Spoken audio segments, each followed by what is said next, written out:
ఓం శ్రీ గణేశాయ నమః. శ్రీమాత్రే నమః.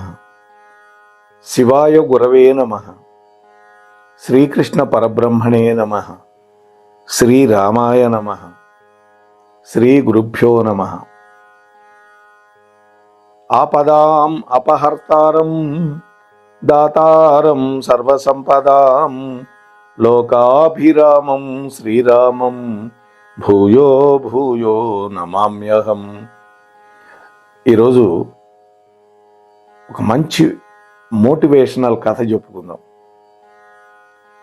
అంతా మన మంచికే అంటే జీవితంలో ఏది జరిగినా అంతా మన మంచికే జరిగింది అనుకునేటటువంటి ఒక తత్వం ఏదైతే ఉందో అది అలవరుచుకునేటటువంటి అవసరం ఎంత ఉన్నది అని ఈ కథ నుంచి మనం వెతుక్కుందాం. మనలో చాలామంది చిన్న చిన్న కష్టాలు బాధలు ఎదురైనప్పుడు తమకే ఇలా ఎందుకు జరిగిందని బాధపడుతూ ఉంటారు. నాకే ఎందుకు జరిగింది ఇలా? కానీ కష్టం వెనకే సుఖం కూడా ఉంటుంది అని తెలుసుకోలేరు. ఒక చక్ర భ్రమణం లాంటిది అది. శ్రీమద్ రామాయణంలో భరతుడు రామచంద్రమూర్తి దగ్గరికి వెళ్ళినప్పుడు రాముడు ఒక అద్భుతమైన మాట చెప్పాడు. సుఖస్యానంతరం దుఃఖం.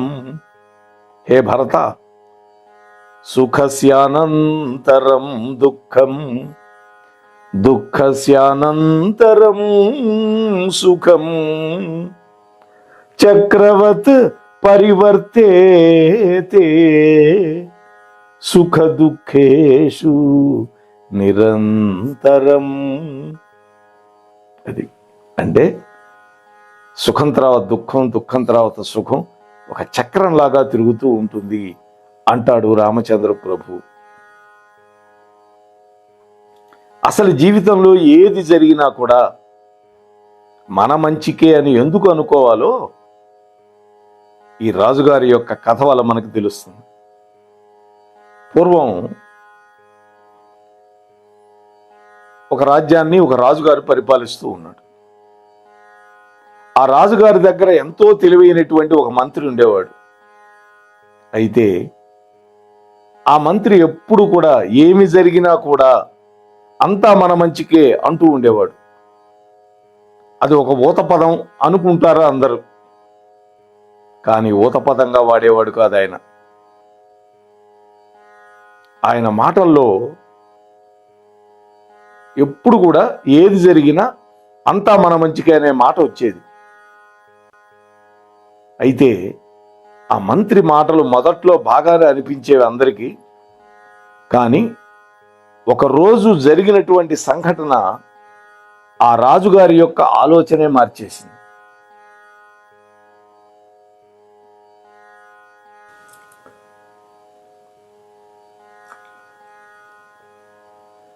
సరే,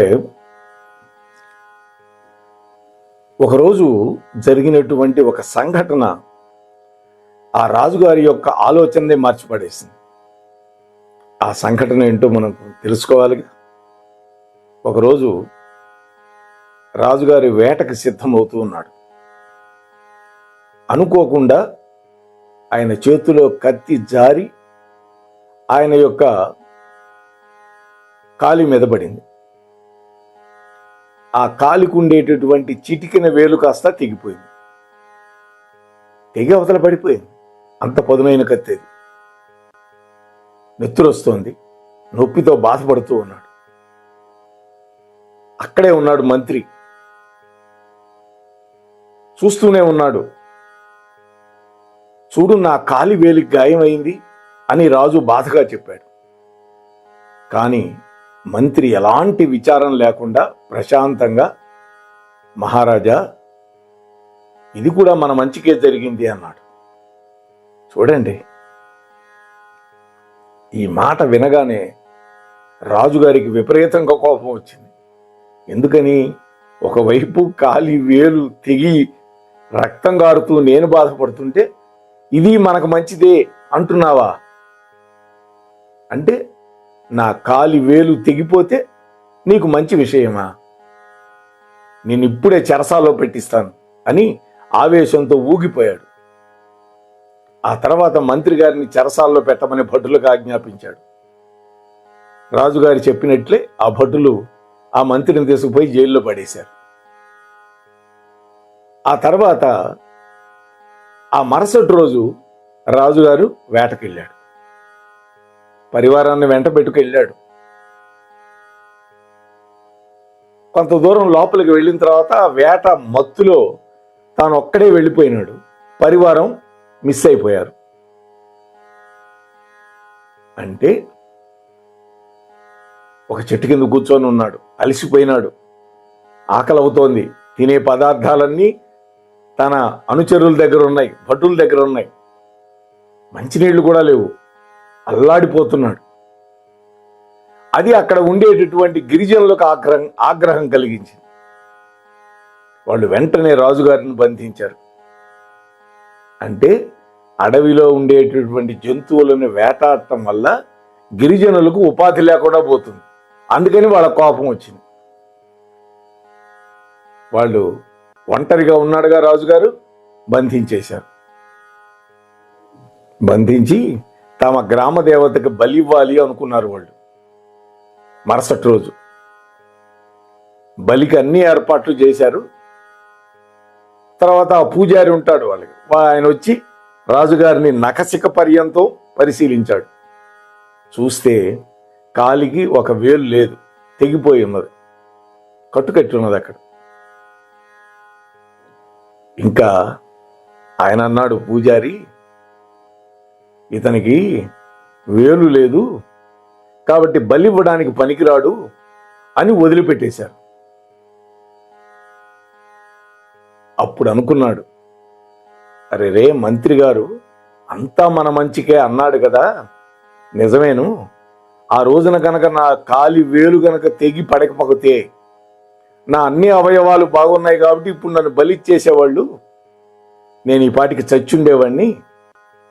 కాబట్టి ఇది మంచే జరిగింది నాకు అని ఆనందంగా రాజ్యానికి వెళ్ళాడు. మంత్రి గారిని వెంటనే విడిపించి తెమ్మన్నాడు. ఈ విషయం అంతా మంత్రికి చెప్పాడు. నువ్వు చెప్పినట్లు గాయం నాకు మంచి చేసింది, కానీ నేను జైల్లో నిన్ను పెట్టమన్నప్పుడు కూడా నువ్వు అంతా మన మంచికే అన్నావే, మరి నువ్వు జైల్లో పడ్డావు కదా, నీకు జరిగిన మంచి ఏమిటి అని అడిగాడు రాజు. దానికి ఆ మంత్రి నవ్వి, నేను గనక కారాగార గృహంలో లేకపోతే మీ వెంటే వచ్చుండేవాణ్ణి వేటకి. మీ వేలు మీకు లేదు కాబట్టి మిమ్మల్ని వదిలిపెట్టారు, నాకు అన్ని అవయవాలు బాగున్నాయిగా, నన్ను బలిచ్చి ఉండేవాళ్ళు. జైల్లో ఉన్నాను కాబట్టి నేను ఇప్పుడు బతికున్నాను, నాకు మంచే జరిగింది కదా మహారాజా. ఈ మాటలు విని రాజుగారు మనస్ఫూర్తిగా నవ్వేశాడు. అప్పటి నుంచి రాజుగారు కూడా ఏది జరిగినా కూడా అది మన మంచి కోసమే జరిగింది అని నమ్మటం మొదలుపెట్టాడు. ఇప్పుడు మన జీవితానికి అన్వయం చేసుకుంటే ఈ కథని, జీవితంలో జరిగే ప్రతి సంఘటన వెనకాల కూడా ఒక దివ్యమైన కారణం ఉంటుంది. పరమేశ్వరుడి యొక్క సంకల్పం, ప్రేరణ ఉంటాయి. కొన్ని కష్టాలు, కొన్ని గాయాలు కూడా మన మంచి కోసమే జరుగుతాయి. కాబట్టి ఏది జరిగినా మనం నిరాశ పడకూడదు. ప్రపంచం ఎప్పుడు కూడా మన మంచి కోసమే పనిచేస్తుంది. ఎవడైతే భగవంతుడిని నమ్ముకుంటాడో ఆ నమ్మిన వాడికి ఆయన అండగా ఉంటాడు. కాబట్టి మన జీవితంలో కూడా అప్పుడప్పుడు ఇలాంటి పరిస్థితులు ఎదురవుతూ ఉంటాయి. ఇవాళ సాఫ్ట్వేరే తీసుకోండి, టీసీఎస్, కొన్ని కంపెనీలు వేలాది మందిని తొలగిస్తున్నారు, ఉద్యోగాలు పోతున్నాయి. అలాగే కొంతమంది కోరుకున్న అవకాశాలు దొరకటం లేదు. కొంతమంది చిన్న ఉద్యోగంతోనే సరిపెట్టుకునే వాళ్ళు ఉన్నారు. ఆ చిన్న ఉద్యోగం కూడా దొరకనటువంటి వాళ్ళు ఉన్నారు. వాళ్ళు కూడా అంతా మన మంచికే అనుకుంటే భవిష్యత్తులో పెద్ద కంపెనీలో ఉద్యోగం రావటం కోసం ఈ చిన్న కంపెనీ ఉద్యోగం నీకు దొరకలేదేమో. అయితే ఇవన్నీ అప్పటికప్పుడు తాత్కాలికంగా మనకు బాధ నష్టం కలిగించవచ్చు. కానీ కాలం గడిచిన తర్వాత మనకు జరగాల్సినటువంటి అసలైనటువంటి మంచి వేరే ఉంది అనేటువంటి విషయం అర్థమవుతుంది. నా జీవితంలో కూడా జరిగింది. నేను ఒక 6 ఏళ్ళు ఒక కాటన్ కంపెనీలో అకౌంటెంట్గా పనిచేశాను. ఈ తెల్లదోమ అనేటువంటిది విస్తారంగా రావడం వల్ల ఈ పత్తి సరిగా పండక మా యజమాని ఎమ్మిగనూరని అక్కడ వాళ్ళు పొలాలు తీసుకొని అక్కడ వేయటానికి వెళ్ళారు. నేను వెళ్ళా, కొన్నాళ్ళు ఉన్నాను అక్కడ. కానీ ఇంట్లో వృద్ధులైన తల్లిదండ్రులు, ఇంటికి పెద్ద నేను. ఆ పరిస్థితుల్లో ఆ ఉద్యోగం మానుకొని వచ్చాను. ఆ ఉద్యోగం మానుకొని వచ్చిన వాడిని ఒక 6 నెలలు సంవత్సరం ఖాళీగా ఉండి 1987లో ఆర్ఎస్ఎస్ వాళ్ళు నడిపేటటువంటి సరస్వతి విద్యాపీఠంలో ఉపాధ్యాయుడిగా చేరా. ఆ తర్వాత డిగ్రీ చదువుకున్నాను, బీఈడీ చదివాను, గవర్నమెంట్ పోస్ట్ వచ్చింది. అయితే ఆ సంవత్సరం ఖాళీగా ఉన్నప్పుడు ఏదో ఒక ఉద్యోగ ప్రయత్నం కోసమని విజయవాడ వెళ్ళేవాడిని. అక్కడ మా బంధువులు ఉన్నారు. ఆయన ఇప్పిస్తాను అన్నాడు. చివరికి నాకు ఉద్యోగాన్ని ఇప్పించవలసిన పరిస్థితి వచ్చినప్పుడు అక్కడ కంపెనీ యజమానికి వాడికి ఏదో ఇబ్బంది అయింది, నాకు ఉద్యోగం ఇప్పించలేకపోయాడు. ఒకవేళ కనుక ఆ ఉద్యోగం ఇప్పించుంటే ఆ ప్రైవేట్ కంపెనీలోనే ఉంటూ ఉండేవాడిని. మరి సరస్వతి విద్యాపీఠంలో చేరడం, బీఈడీ చదువుకోవటం, 1996లో నాకు డిఎస్సిలో పోస్ట్ రావటం, 24 ఏళ్ళు సర్వీస్ చేసి ఇవాళ పెన్షన్ పొందుతున్నాను అంటే నాకు మంచి జరిగిందిగా. ఇదే అంతా మన మంచికే అంటే. ప్రతి వాళ్ళ జీవితంలో ఇటువంటి ఉదాహరణలు ఉంటాయి.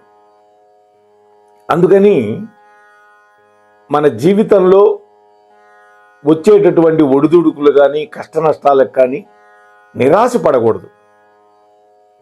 ప్రతి గాయం మనకి కొత్త పాఠాన్ని నేర్పుతుందని నమ్మితే తప్పకుండా మనం జీవితంలో ముందడుగు వేయగలుగుతాం అని మీతో మనవి చేసుకుంటూ, ఇటువంటి ప్రేరణ కలిగించేటటువంటి కథ నేను ప్రవచనాల్లో భాగంగా అనేకసార్లు విన్నాను మహాత్ముల నోటి వెంట. దాన్ని మీతో పంచుకునే ప్రయత్నం చేశాను. కాబట్టి మన మోహనవాణి ఛానల్లో వింటూ ఉన్నవాళ్ళు కూడా అధైర్యపడద్దు. కష్టాలను ఓర్చుకుందాం. సుఖాలు వాటి వెంటే ఉంటాయి. మనకి ఎప్పుడూ రాత్రే ఉండదు, ఎప్పుడూ పగలే ఉండదు. పగలు వెంట రాత్రి, రాత్రి వెంట పగలు ఏ విధంగా అయితే చక్ర భ్రమణంలాగా తిరుగుతూ ఉంటాయో మన జీవితంలో కూడా సుఖం దుఃఖం రెండు కూడా మిళితమై ఉంటాయి. అయితే ప్రతిదాన్ని పాజిటివ్గా తీసుకోవటం అనేది మనం అలవాటు చేసుకుంటే జీవితంలో ఎంతో ముందడుగు వేయటానికి అవకాశం ఉంటుంది అని మీతో మనవి చేసుకుంటూ, ఈ ఛానల్కి ఇంకా ఎవరైనా సబ్స్క్రైబ్ చేయకపోతే వెంటనే సబ్స్క్రైబ్ చేయండి. మీతో పాటు కనీసం 4-5 చేత సబ్స్క్రైబ్ చేయించండి. అలాగే విషయం నచ్చితే ఒక లైక్ ఇచ్చి మీ కామెంట్ పెట్టండి. 10 మంది బంధుమిత్రులతో పంచండి.